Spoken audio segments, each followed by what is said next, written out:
What happened in our basement stairwell on Christmas Eve, 1986, while I was 8 months pregnant with our daughter, changed everything I thought I knew about love, marriage, and survival. I'm 67 years old now, and I can still feel the cold concrete against my back, still hear the sound of Christmas carols playing upstairs while I bled on the basement floor. But I'm here to tell you this story because I survived. And if you're reading this, trapped in your own nightmare, I want you to know that you can survive too. My name is Margaret, though everyone calls me Maggie.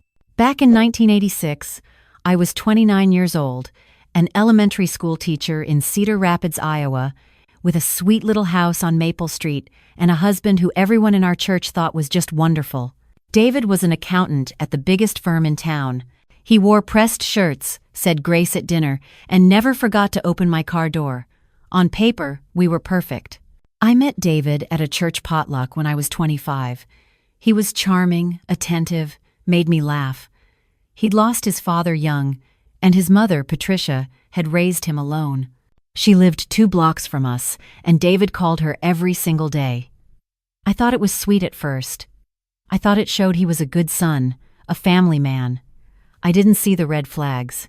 I didn't see them because I didn't want to. The first year of marriage was good. David was romantic, thoughtful. He'd leave notes in my lunchbox when I went to work. He'd surprise me with flowers. But slowly, things started to shift. It was so gradual I almost didn't notice. He started calling me during my lunch break at school, just to check in. Then he started calling during my planning period, then between classes. If I didn't answer, he'd want to know why. Where was I? Who was I talking to? His mother, Patricia, started dropping by unannounced. She had a key to our house, something David insisted on in case of emergencies. She'd rearrange my kitchen cabinets, tell me I was folding the towels wrong, suggest I was spending too much money on groceries. David never defended me. He'd just smile and say, "Mom knows best." When I tried to talk to him about it privately, he'd get quiet, withdrawn. The silent treatment would last for days. But I loved him. I kept thinking things would get better. And then I got pregnant. I was so happy. I thought a baby would bring us closer together, would make everything right again. For a few weeks, David seemed excited. He painted the nursery, assembled the crib. Patricia bought little pink dresses before we even knew the sex. "It'll be a girl," she said with certainty. "David needs a little girl." She was right. The ultrasound at 20 weeks showed a baby girl. David seemed pleased, but something in his eyes had changed. He started working later, coming home at 8, 9, 10 at night. When I asked about it, he'd snap at me. "I'm providing for this family, Margaret. What more do you want from me?" The calls during the day became more frequent, more aggressive. If a male colleague answered my classroom phone, David would interrogate me that night. "Who was that? Why was he in your room? What were you two talking about?" I started to feel like I was walking on eggshells. I'd think carefully before I spoke, weighing every word, trying to anticipate what might set him off. My colleagues at school started to notice. My friend Sarah, who taught 3rd grade across the hall, pulled me aside one day in November. "Maggie, are you okay? You seem different." I lied. I smiled and said I was just tired from the pregnancy. She looked at me like she didn't believe me, but she didn't push. The breaking point came at our Christmas party. David and I had been hosting a Christmas Eve gathering for years. It was tradition. Teachers from my school, some of David's colleagues, neighbors, church friends. I'd been preparing for days, cleaning, decorating, baking cookies. I was exhausted, 8 months pregnant and swollen, but I wanted everything to be perfect. I needed it to be perfect.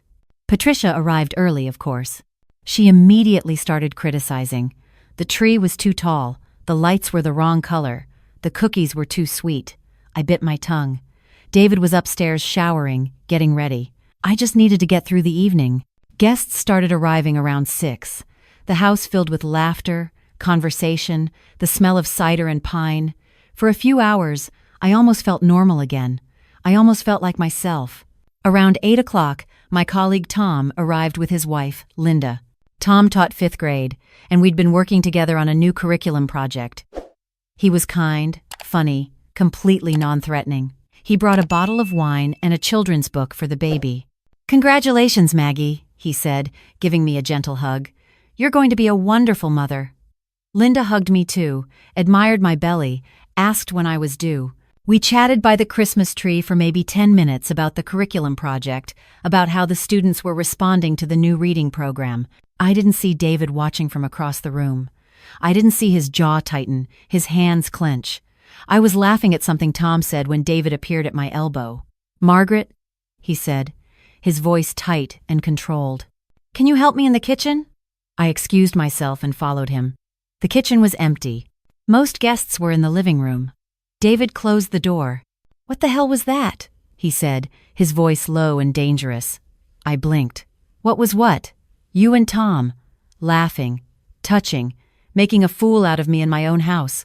My heart started pounding. "David, we were just talking about work. He's married.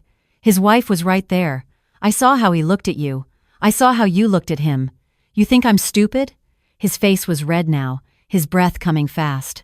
"You think I don't see what's going on?" "Nothing is going on," I said, trying to keep my voice calm, trying to de-escalate. "He's a colleague. We work together. That's all." David took a step toward me. I instinctively took a step back. "You're embarrassing me," he hissed. "In front of my mother, in front of everyone, flirting with another man, carrying on like some kind of I wasn't flirting," I interrupted. "David, please, you're not thinking clearly." "Wrong thing to say." His eyes went dark. "I'm not thinking clearly? You're the one who can't keep your hands off other men while you're pregnant with my child." The kitchen door opened. Patricia walked in, took one look at us, and her face hardened. "David, honey, what's wrong?" He pointed at me. "Ask your daughter-in-law why she's been throwing herself at Tom Fletcher all night." Patricia's lips thinned. She looked at me with something like disgust. "Margaret, I expected better from you. David works so hard, provides for you, and this is how you repay him? By humiliating him in his own home?" I felt tears building. "I didn't do anything wrong." "Don't lie to us," Patricia said sharply. "We both saw you. Everyone saw you. This wasn't happening. This couldn't be happening." "I need to get back to our guests," I said, moving toward the door. David grabbed my arm. Hard. "You're not going anywhere until you apologize." "Let go of me," I said, my voice shaking. "David, you're hurting me." He didn't let go. Patricia just watched. "Apologize," he repeated. "Tell my mother you're sorry for disrespecting our family." I looked at Patricia, desperately hoping she'd intervene, tell her son to let me go. She just stared back, cold and unmoved. "I'm sorry," I whispered, even though I'd done nothing wrong. Even though every fiber of my being knew this was insane. David released my arm. "Go fix your face," he said. "You look a mess. And stay away from Tom." I fled to the bathroom upstairs, locked the door, and sobbed as quietly as I could. My arm throbbed where David had grabbed me. I looked in the mirror. My eyes were red, my makeup smeared. I could hear Christmas music downstairs, people laughing. I splashed cold water on my face, fixed my makeup as best I could, and took deep breaths. I could do this. I could get through this night. I'd deal with David tomorrow. Right now, I just needed to smile and play hostess. I went back downstairs. The party continued. David was charming, laughing with guests. Patricia stood by his side like a sentinel. I moved through the rooms in a daze, refilling drinks, passing appetizers, trying to avoid Tom and Linda, but Tom found me anyway. "Hey, is everything okay?" he asked quietly. "You disappeared for a while." "I'm fine," I said automatically. "Just pregnancy stuff, you know." He looked concerned but didn't push. "If you ever need to talk," he started. "I'm fine," I repeated, more firmly. "Really?" The last guests left around 10:30. Tom and Linda were among the last to go. Linda hugged me goodbye, told me to take care of myself. Tom shook David's hand, thanked him for the hospitality. David smiled like everything was fine. Patricia stayed to help clean up. I started gathering plates, loading the dishwasher. David and his mother talked in low voices in the living room. I caught fragments. Can't trust her. Always knew she was like this. Need to keep a closer eye on her. My hands shook as I washed dishes. After Patricia finally left, around 11:30, I thought maybe the worst was over. Maybe David had calmed down. Maybe we could just go to bed and deal with this in the morning. I was wrong. I was so wrong. I was wiping down the kitchen counter when David came in. "We need to talk," he said. His voice was eerily calm. "David, I'm exhausted. Can we please talk tomorrow?" "No," he said. "We're talking now." He started listing everything I'd done wrong. The way I'd laughed too loud. The way I'd touched Tom's arm. The way I'd ignored him all night. The way I'd made him look like a fool in front of everyone who mattered.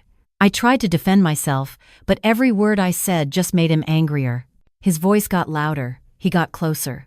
I backed away, my hand instinctively going to my belly, protecting my daughter. "You think you can just disrespect me?" he shouted. "You think you can make me look like an idiot in my own home?" "I didn't," I said, tears streaming down my face now. "David, please, you're scaring me." "I'm scaring you?" he said, his voice dripping with sarcasm. "You have no idea what scared is." That's when he grabbed me by the shoulders and shook me. Hard. My teeth rattled. The baby kicked frantically inside me. "Stop!" I gasped. "David, please! The baby!" He shoved me away from him. I stumbled backward, trying to catch my balance. But my center of gravity was all wrong. My belly too big. My movements too slow. The basement door was open behind me. I'd been going up and down all day, storing Christmas decorations, getting things ready for the party. In my panic, in my desperation to get away from him, I didn't see it. I stepped back into empty air. Time slowed down. I reached for something, anything to grab onto. My hand found the doorframe, but my fingers slipped. I fell backward down the stairs. 7 steps. I counted every one. My back hit the 3rd step. My shoulder hit the 5th. My head cracked against the concrete floor at the bottom. For a moment, I couldn't breathe, couldn't think, couldn't move. Then the pain came. Everywhere. My back, my shoulder, my head, but most of all, my belly. Something was wrong. I could feel it. Warm liquid spreading beneath me. I tried to call out, but my voice came out as a wheeze. I could hear David at the top of the stairs. "Margaret?" he called, and his voice sounded different now, scared. "Margaret, oh God, Margaret!" He ran down the stairs. I tried to push him away, but I had no strength. "Don't touch me," I managed to whisper. "The baby.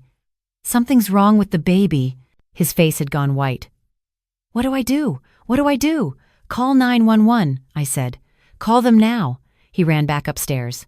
I lay there on the cold concrete floor, Christmas music still playing faintly from upstairs, and I prayed. I prayed for my daughter. I prayed she was okay. I prayed we'd both survive this. I could feel blood soaking through my dress now. So much blood. David came back down, phone in his hand. "They're coming," he said. "Maggie, I'm sorry. I didn't mean to. You just made me so angry. Stop talking," I said. "Just stop." The paramedics arrived within minutes. Our neighbor must have seen the ambulance lights because suddenly Sarah was there too, still in her pajamas, her face panicked. "Maggie? Oh my God, what happened?" The paramedics were asking questions, taking my vitals. David was talking over them. "She fell down the stairs. It was an accident. She just lost her balance." One of the paramedics, a young man with kind eyes, looked at me.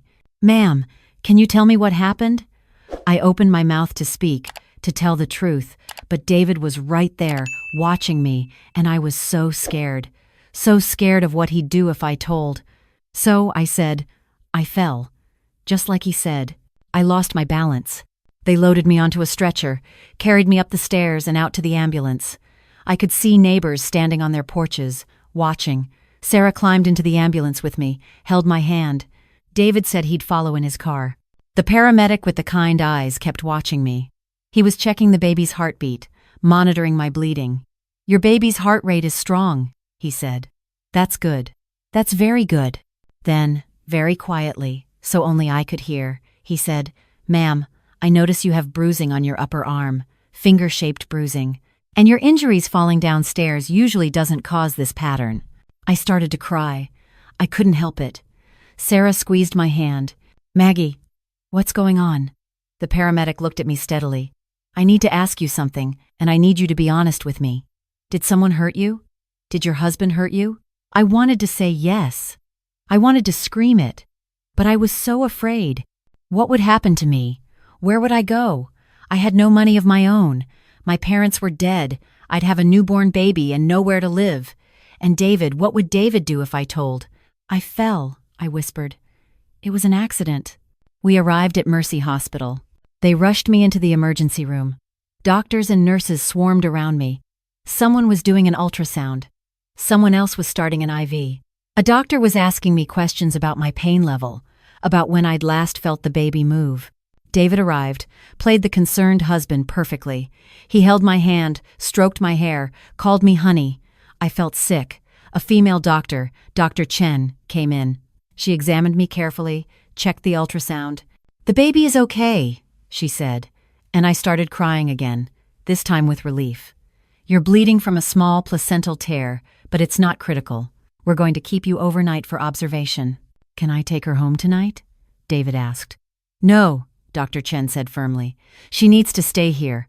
We need to monitor both mother and baby." David's jaw tightened, but he nodded. "Of course. Whatever's best." Dr. Chen turned to him. "Sir, I'm going to need to examine your wife privately now. Hospital policy for all trauma cases involving pregnant women. You can wait in the hall." David looked like he wanted to argue, but he left. Sarah had been told to wait outside too. It was just me and Dr. Chen. She closed the door, pulled up a chair next to my bed, and sat down.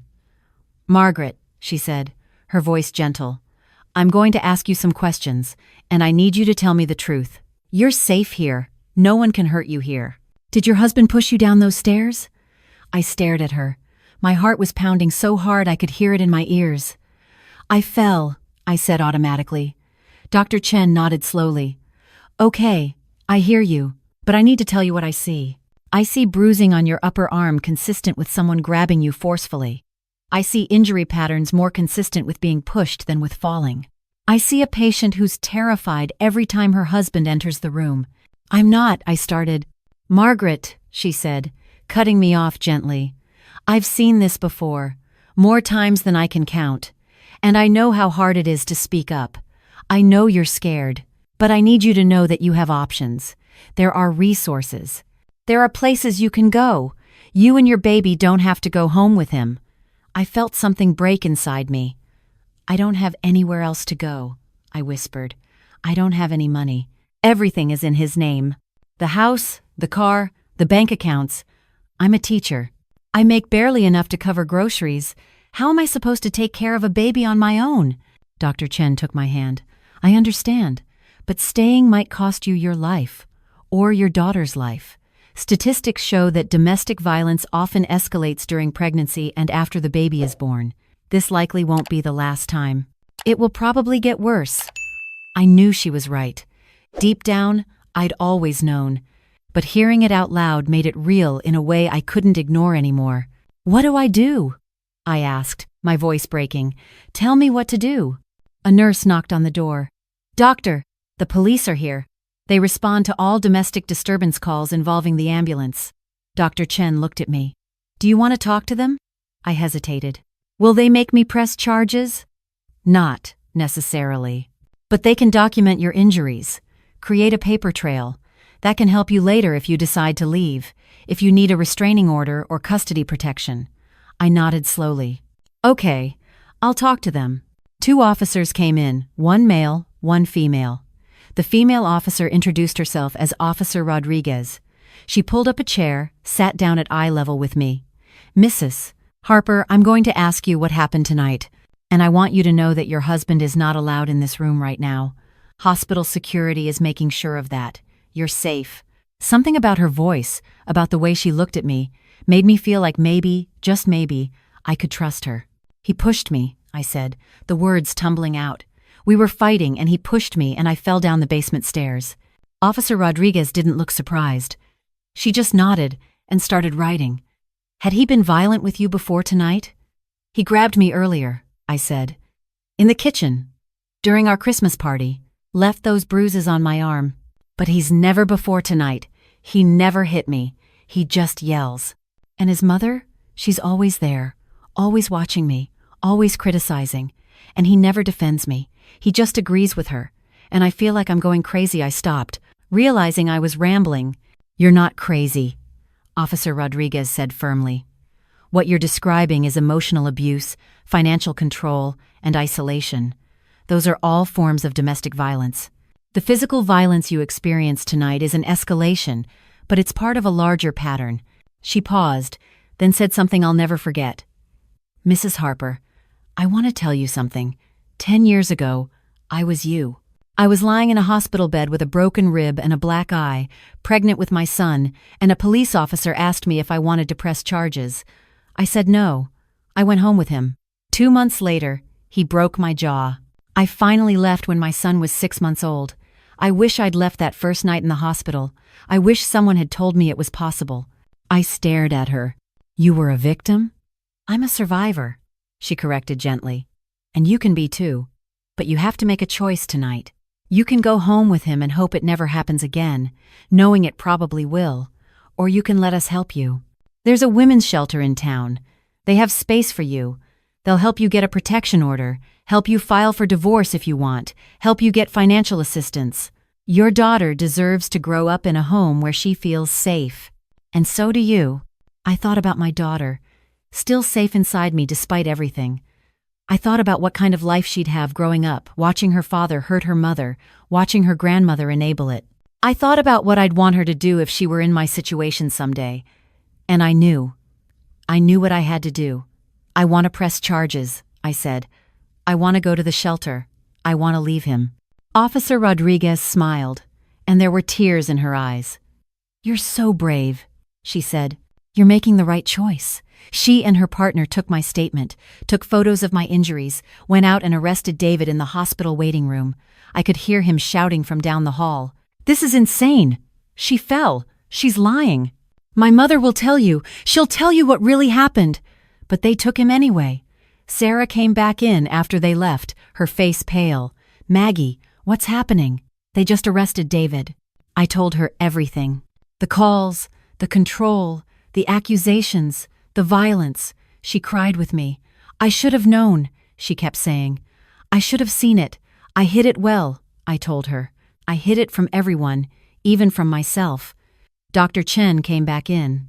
"We're going to keep you here for 3 days, just to be safe. Give you time to heal, time to make a plan. The social worker will be by in the morning to help you with next steps." That night, alone in my hospital room, I cried harder than I'd ever cried in my life. I grieved for the marriage I thought I had, for the man I thought I'd married, for the life I'd planned. But I also felt something else. Relief, freedom, hope. The next morning, a social worker named Janet came by. She brought pamphlets, information, a whole plan laid out. The shelter could house me for up to 3 months while I got on my feet. They had a lawyer who worked pro bono for domestic violence victims. They'd help me file for divorce, for a protection order, for custody. My school district had a policy for teachers in crisis. I could take emergency leave and still keep my health insurance. I wasn't as trapped as I'd thought. There were people who wanted to help. I just had to let them. Patricia tried to visit. Hospital staff didn't let her in. She left messages with the nurses. David would never hurt anyone. "Margaret is lying. She's always been dramatic. This is all a misunderstanding." But Officer Rodriguez had filed her report. The paramedic had documented his observations. Dr. Chen had photographed my injuries. There was a paper trail now. Evidence. Truth. I stayed in the hospital for 3 days, like Dr. Chen wanted. Sarah visited every day, brought me books and magazines and snacks. She told me the school had rallied around me, that everyone was shocked, that Tom felt terrible. He keeps saying he should have known, should have done something. "It's not his fault," I said. "It's not anyone's fault but David's." On the 3rd day, Janet came to take me to the shelter. I'd never been more terrified. I was leaving behind everything I knew, my house, my neighborhood, my routine, but I was also moving toward something better, something safe. The shelter was in an undisclosed location, for security. It was clean, quiet, filled with other women and children in similar situations. Everyone had a story. Everyone understood. I had my own room, small but comfortable. There was a communal kitchen, a playroom for kids, a counseling office. For the first time in years, I didn't have to worry about saying the wrong thing, doing the wrong thing, making someone angry. I could just breathe. My daughter, Emily, was born 6 weeks later, right on her due date. Sarah was my birth coach. Janet from the shelter came to visit in the hospital. Officer Rodriguez stopped by with a teddy bear. Emily was perfect, 7 pounds, 3 ounces, with dark hair and my eyes. When I held her for the first time, I knew I'd made the right choice. I'd given her a chance at a better life. I'd given both of us a chance. The divorce took a year. David fought it, of course. His lawyer tried to paint me as unstable, as a liar, as someone who'd abandoned her marriage over nothing. But we had evidence. Medical records, police reports, testimony from the paramedic, from Dr. Chen, from Officer Rodriguez. The judge granted me full custody with supervised visitation. David was ordered to take anger management classes and pay child support. Patricia sent me letters for years, awful, hateful letters, calling me every name you can imagine. I never responded. I just kept them in a file in case I ever needed them. I moved into a small apartment with Emily. Went back to teaching. It was hard. So hard, being a single mother on a teacher's salary. There were nights I ate ramen so Emily could have fresh fruit. There were times I had to choose between paying the electric bill and buying her new shoes. But we were safe. We were free. And that was worth everything. Emily grew up strong, confident, kind. She never saw her father hurt me, never saw me walk on eggshells, never learned that love meant control and fear. She learned that love meant respect, equality, partnership. She's 38 now, a doctor herself, with 2 beautiful children. She married a kind man who treats her like gold. She knows her own worth. I'm 67 now. I've been running a support group for domestic violence survivors for the past 20 years. I became a certified counselor, got training in trauma therapy. I've helped hundreds of women leave abusive situations, start new lives. Every time I meet with a new woman, scared and shaking and convinced she has no options, I tell her my story. I tell her about that Christmas Eve, about Officer Rodriguez, about the choice I made. I tell her that leaving is possible, that life gets better, that she deserves better. David died 5 years ago. Heart attack. Patricia died 2 years after that. I didn't go to either funeral. I'd let go of that anger, that bitterness, years ago. Not for them, but for me. Forgiveness doesn't mean what they did was okay. It means I'm no longer carrying the weight of their sins. It means I'm free. Emily asked me once if I regretted marrying her father. I told her no, because if I hadn't married him, I wouldn't have her. And she's the best thing that ever happened to me. She's my joy, my pride, my greatest accomplishment. If you're reading this and you see yourself in my story, please hear me. You are not alone. You are not crazy. You are not overreacting. If someone is controlling you, isolating you, monitoring your every move, that's abuse. If someone is yelling at you, calling you names, making you feel small, that's abuse. If someone is grabbing you, pushing you, hitting you, that's abuse. And you deserve better. You deserve so much better. I know you're scared. I know you think you have nowhere to go, no way to support yourself. I know you love him. I know you keep hoping he'll change. I know you think it's your fault, that if you could just be better, quieter, more compliant, he'd stop. But it's not your fault. It was never your fault. And he won't change. Not without serious professional help. And even then, the odds are against it. The only thing you can control is your own choice to stay or leave. And leaving is possible. It's hard, yes. It's scary, yes. But it's possible. Call the National Domestic Violence Hotline at 1-800-799-7233. They have counselors available 24 hours a day who can help you make a safety plan, find resources in your area, talk through your options. You don't have to decide to leave right this moment, but make the call. Start gathering information. Start preparing. Because someday, you'll be ready. And when that day comes, I want you to know there are people waiting to help you. People who believe you. People who will support you. People like Officer Rodriguez, like Dr. Chen, like Janet, like Sarah. People like me. I survived, Emily survived. We didn't just survive, we thrived. I have a life full of meaning and purpose. I have relationships built on respect and trust. I have freedom, and you can have that too. You just have to take that first step. You just have to reach out your hand and let someone help you. You are stronger than you know. You are braver than you think. You are worthy of love that doesn't hurt.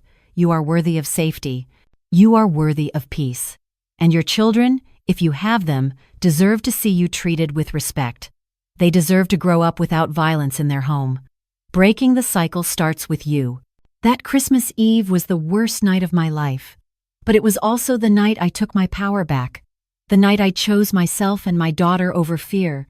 The night I stepped into the unknown and found I could fly. You can too. I promise you. You can too. You just have to be brave enough to try.